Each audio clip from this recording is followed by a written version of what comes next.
हाल ही में संपन्न हुए महाकुंभ के बाद देश भर में हिंदुत्व की, सनातन परंपरा की और हमारी पुरातन संस्कृति की एक लहर सी चल पड़ी है। इन्हीं सब के बीच अब आ रहा है होली का त्यौहार। हर कोई होली को लेकर बहुत खुश है कि इस बार होली पर क्या करना है, कैसे रंग लगाना है या फिर कैसे होली के दिन को और खूबसूरत बनाना है। लेकिन क्या आप जानते हैं, होली का दहन से 8 दिन पहले होलाष्टक शुरू हो जाता है। शास्त्रों में फाल्गुन शुक्ल अष्टमी से लेकर होलिका दहन तक इस अवधि को होलाष्टक कहा गया है।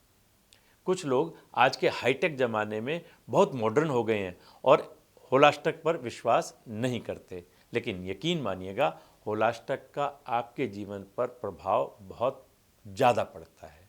इस साल होली 14 मार्च की है और इससे पहले होलाष्टक 7 मार्च से शुरू हो चुका है। आइए जानते हैं कि आखिर होलाष्टक का महत्व क्या है और इसमें शुभ कार्य क्यों वर्जित होते हैं, क्यों इसे अशुभ माना जाता है। ये समय विशेष रूप से पूजा, विवाह, नए घर में प्रवेश या अन्य सकारात्मक कार्यों के लिए उपयुक्त नहीं माना जाता।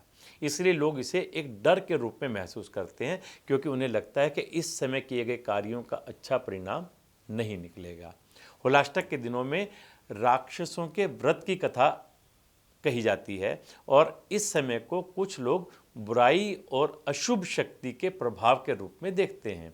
लेकिन दूसरी ओर कुछ लोग मानते हैं कि होलाष्टक के दौरान ग्रहों का प्रभाव अस्थिर रहता है और इस समय किसी भी महत्वपूर्ण कार्य को आरंभ करना ठीक नहीं होता। होलाष्टक के दिन का डर इस बात से भी जुड़ा हुआ है कि ये वो समय है जब बुरी शक्तियां और बुराई का सामना करना पड़ता है। इस दिन लोग टोना टोटका करना शुरू कर देते हैं। आपको चौराहों पर होलाष्टक शुरू होते ही बड़ा संभल कर चलना पड़ता है, क्योंकि लोग रात में टोना टोटका करके चौराहों पर ना जाने क्या क्या फेंक कर जाते हैं और जिस पर अगर आपका पैर गलती से पड़ जाए तो बुरा परिणाम झेलना पड़ सकता है। 7 मार्च से लेकर 13 मार्च तक का ये समय संभल कर और बड़े ध्यान से धैर्य के साथ चलने का है। इसलिए कोशिश करें इस दौरान कोई शुभ काम बिल्कुल ना करें। ये 8 दिनों का गृह प्रवेश, विवाह, 16 संस्कार, ये सब जो वर्जित हैं उन्हें अवॉइड करना चाहिए। इस दिन को लेकर कई लोग मानते हैं कि अगर कोई गलत काम या बुरी सोच रखता है तो ये दिन उनके लिए भी शापित हो सकता है। लोग अपनी नकारात्मकता, डर, गलतियों को भी इस दिन जलाकर नष्ट करने में विश्वास रखते हैं।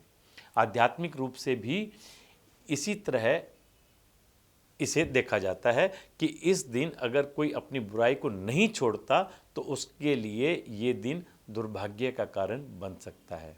अब आपके लिए ये सोचने समझने की ज़रूरत है कि अपने इन शुभ कार्यों को 7-8 दिन के लिए टाल दें या फिर रिस्क लेकर कर ही डालें। निर्णय आपका। नमस्कार।